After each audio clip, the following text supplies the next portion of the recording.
Hey guys, I'm back in the room. Sorry, it got so hot on the balcony.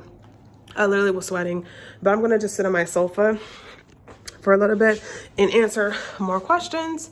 See if I have something that can hold this up. Okay, I don't. But anyway, so going to Costa Rica, like I said, even if you stay at a cheaper hotel, I wouldn't recommend it. Like, you're coming here, you get to see the views, the greens, the forest. Get a balcony, relax on the balcony. I've seen quite a few iguanas out here, normal, a few nice birds. That's pretty much it that I've seen so far. But yeah, treat yourself, you know. It's going to be expensive. I spent about $500 on activities, gas, like transportation in general here will eat up your budget. Like, and I'm not complaining. I'm just letting you guys know it's all subjective. I personally find an Uber from one place to the other within 30 minutes duration to be quite pricey. I'm back, sorry, my phone again. But people say they rent cars out here. If you're adventurous, you want to rent a car, you can definitely save money that way. I've seen rental cars go for about $300 per week. I know you want to explore the island. That's what people do when they go to Costa Rica. But some of the roads aren't finished. They're gravel. Sometimes they're just dirt roads. And I'm not the best driver in that kind of scenario. So if you're not comfortable with that kind of situation, I highly would not suggest renting a car. Just pay someone to take you around. It saves you a headache. And sometimes the roads go from like 2 lanes to like 1 lane. Like, just be cautious. Like, I'm not saying don't do that, but you're going to spend more money obviously doing what I did, but it's just for the safety and just for the purposes of feeling more comfortable. So renting versus, getting a driver or a cab is up to you. I recommend, especially if you're a solo woman traveler, definitely get private transportation. Have I ever felt unsafe out here? No, I have not felt unsafe at all. I've gone off of the resort. I've gone on tours and never felt uncomfortable or unsafe. In fact, the people were so nice. When you speak to the locals, they love talking about their country, the politics, and just like, you know, they're excited to have like, you know, tourists back. So like, I've never once felt unsafe. So that's another thing people ask about. Something I recommend bringing out here, definitely bug spray. Bugs will eat you alive out here, like for real. So bring bug spray. You never know when it's going to be a rainfall out here. So definitely bring a raincoat, poncho, whatever you want to call it, umbrella. Because a lot of people still do the tours with or without the rain. So you want to make sure you're prepared for the unknowns, because here it's November and I've only seen rain a few times, but it's only been like 5 or 10 minutes and that's it. So like, just, you know, just to be careful. If you plan on traveling all around Costa Rica, from what I hear, they have different seasons on different parts of the island. So you just want to make sure you're prepared for the unknowns. So like I said, bug spray is a must. But yeah, come out here with the expectations of spending a lot of money. I mean, it's okay to budget, but realistically speaking, when you want to do these tours, I mean, the average tour goes for about $150 per tour. The sloth tours, the rainforest tours, you know, jet skiing, horseback riding, the falls and volcanoes. Yeah, you're going to spend a lot of money. The sugarcane field tour, the coffee tours, all of those things are going to cost a lot of money. That's why I recommend booking with someone like the tour guy I had, because you can actually customize what you want with him and he'll do it, versus going on a tour with like TripAdvisor or Viator, where you pay for this tour and you don't get a personalized experience. You know, when I went on the tour with him, I felt so comfortable. Like I say, he was taking my pictures and he was giving me like all of this information that I had no idea about the culture and history of Costa Rica. So like, it's just obvious, like it's more personalized. You just feel more comfortable. He asked me if I wanted to stop anywhere on the way back or there. We stopped for nice coconuts. So good. If you see anyone selling a coconut, like they're only like $1. That was the freshest coconut drink I've had. Like, oh my gosh, it was so cold and just delicious and just like good. The next thing that I want to mention before I forget, make sure you are physically fit.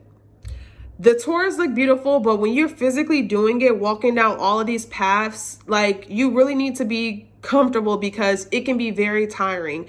I recommend bringing some kind of protein with you. I always bring beef jerky. Bring plenty of water. You will get dehydrated out there. You really need to carry a sufficient supply. Bring a backpack you don't care about that can get rain or mud on it, and carry your belongings in that. You need that kind of stuff. Hand sanitizer wipes, but primarily water, Gatorade, some kind of electrolyte, because you will lose it. Like, I was literally getting so weak, and I find myself to be relatively fit. And I was even tired from doing a lot of the adventures. So just keep that in mind. Like, yes, it looks beautiful. I wanted to do the Rio Celeste, and I heard that it's a 2-hour trek to get to the waterfall, and you can't even swim in it. You can just take pictures by it. But I heard it's the most beautiful blue you can possibly imagine. But the trek, I just thought about it, and I'm like, wait, I'm doing this other tour in La Fortuna, I'm sorry if I'm not saying it right. I'll insert pictures. That trek was about 15 minutes, and I was like, oh my gosh, like, and of course it's the elevation too. People don't consider elevation to be a big factor, but it is, because you can get really tired with the different types of elevations. So please keep that in mind. I cannot stress that enough.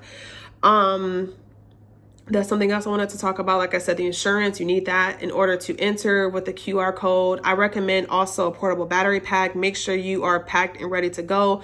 You burn out your Wi-Fi and your data in general when you're traveling through different places. So like, I recommend turning off your Wi-Fi, your Bluetooth, and just like enjoying the day. Bring a nice camera, binoculars, a flashlight for sure. Like, people look at me like I'm crazy when I use my flashlight on my phone at night when I'm walking, you know, from the restaurant to my hotel here.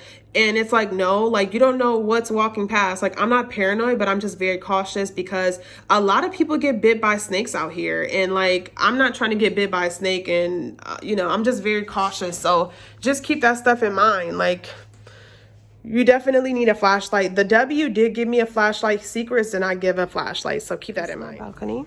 So I'm back because they're cleaning up the room. I didn't want to hold them up. So anyway, yeah, you're gonna spend a lot of money out here. Costa Rica is truly an experience of a lifetime, so definitely just come.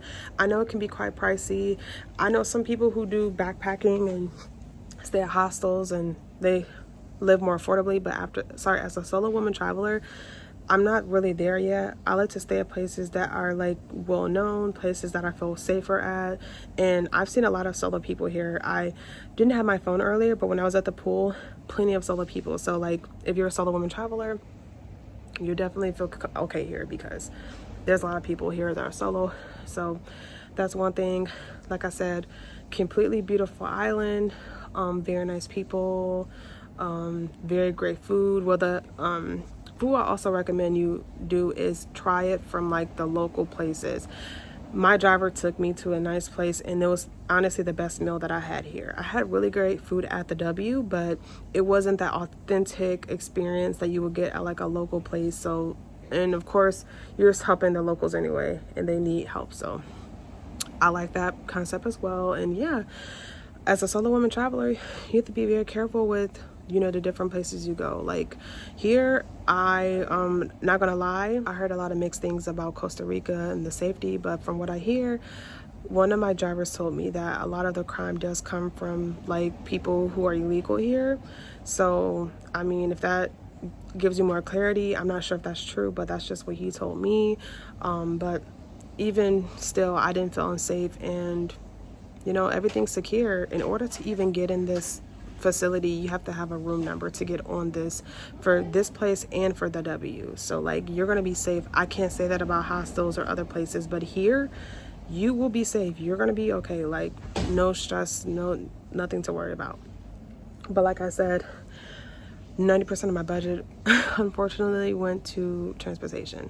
And they said because everything's imported here, the gas is so expensive that they have to charge you a lot of money. So I mean, be willing to come out a few $1,000s. Like I said, this used to be backpackers paradise here. They would come and enjoy the very nice green lands and, you know, the terrains and mountains and stuff. But you can still do that, but it's going to be expensive. Sorry, I was just looking at iguana.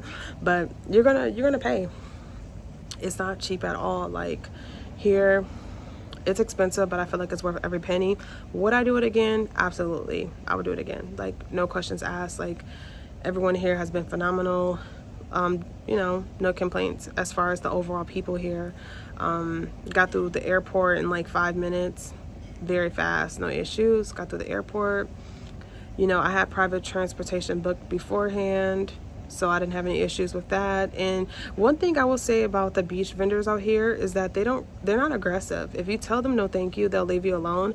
When you go to places like Mexico, like, they won't take no for an answer. They'll keep asking you over and over again. So the people here just seem very polite. They seem very calm, relaxed, just like friendly, and just hospitable, I would say, for sure. Like, I felt safe, and I was treated nicely here overall by everyone. I didn't have any complaints with that.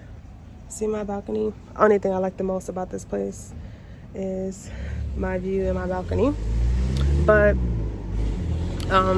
yeah, just be prepared to spend, I would say, at least a budget for Costa Rica for a week, including a decent hotel.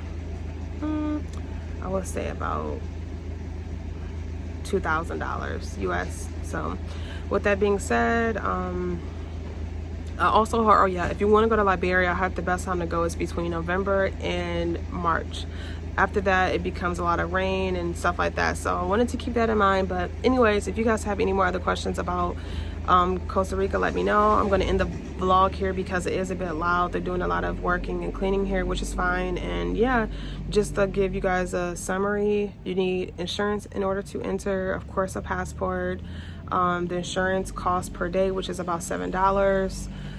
Screenshot your QR codes when you get here so you can show them, because they will scan it to verify that it's active. Proof of a room, and yeah, just have fun and just enjoy yourself in nature. It's an experience, like I said, everyone should experience. It's something that kind of gets you away from the city life, and it just gives you a bit more peace. And they're very green, very eco-friendly, and sustainable. No trash anywhere. It's just clean and nice and earthy. So I'll conclude my vlog here from Costa Rica. Till next time, bye.